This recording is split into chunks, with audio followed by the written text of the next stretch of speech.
and I hope we have enough, that he has enough copies. It will tell a little bit more about loss.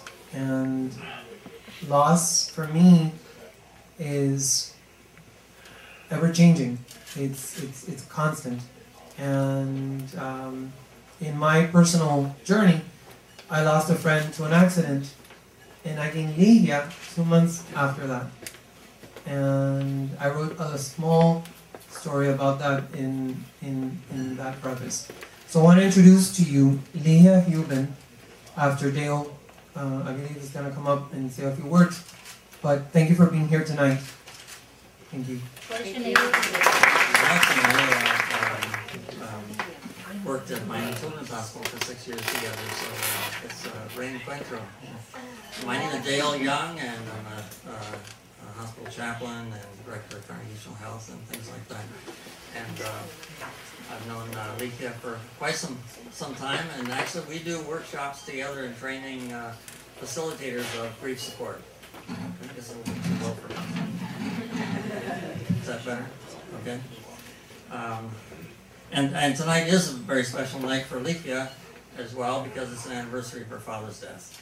And so combined with that, with Veterans Day and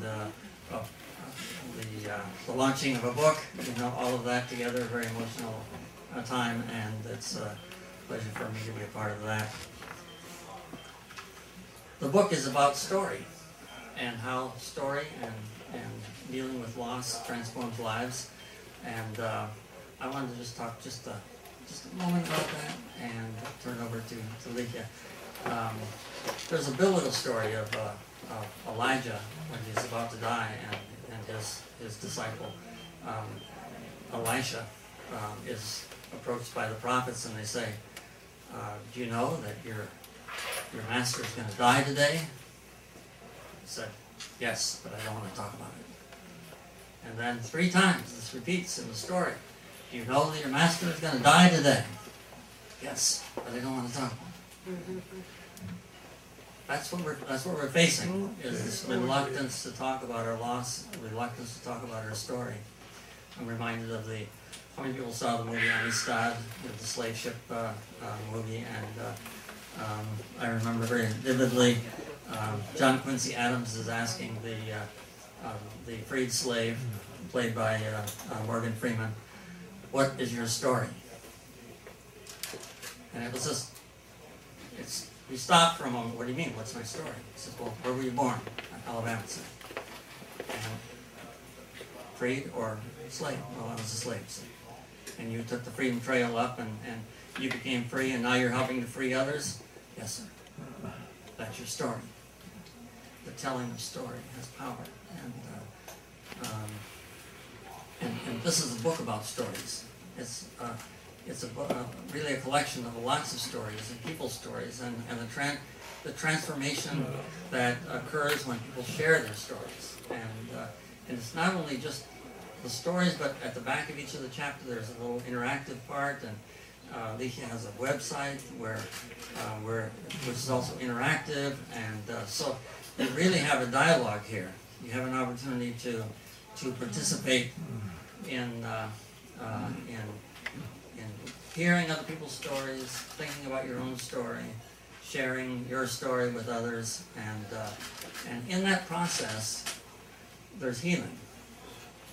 And before I introduce Likia, I want to close with a quote from Archbishop Desmond Tutu. Following a period, very difficult period in South Africa, and they were coming into a period of healing.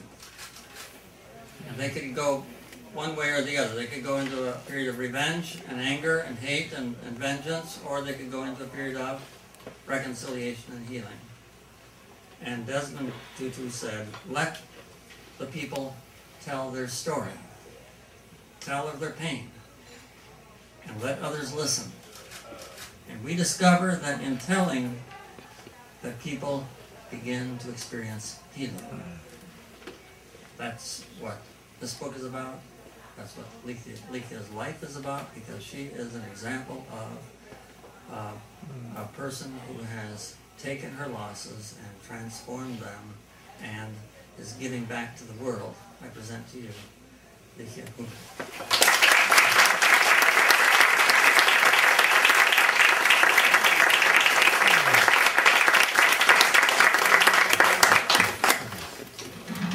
Good evening. First, I want to thank Dale, Alex, for those special words. I want to thank you all for being here tonight with me. In this very special occasion, I am surrounded by people very, very dear to me, starting with my beloved mom, Alicia, my husband, my sisters, my dear friends that have been with me throughout this journey, and people that I love, that I care for. So thank you so much. Tonight, before I start talking about this book, about losses, as Dale said, is the commemoration of my father's death anniversary.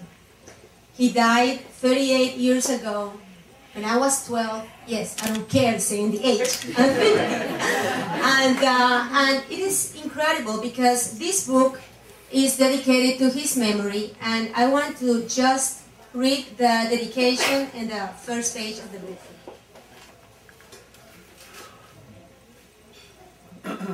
The greatest loss I have experienced in my life was the death of my father. This painful experience was the inspiration to follow this path in which I extend my hand to those who are suffering a loss of some kind. My greatest desire is to help them with compassion and love to transform their loss and change their lives. With all my love, I dedicate this book to my father, Julio C. Martinez. As I can tell you, love is eternal. When we lose someone, physically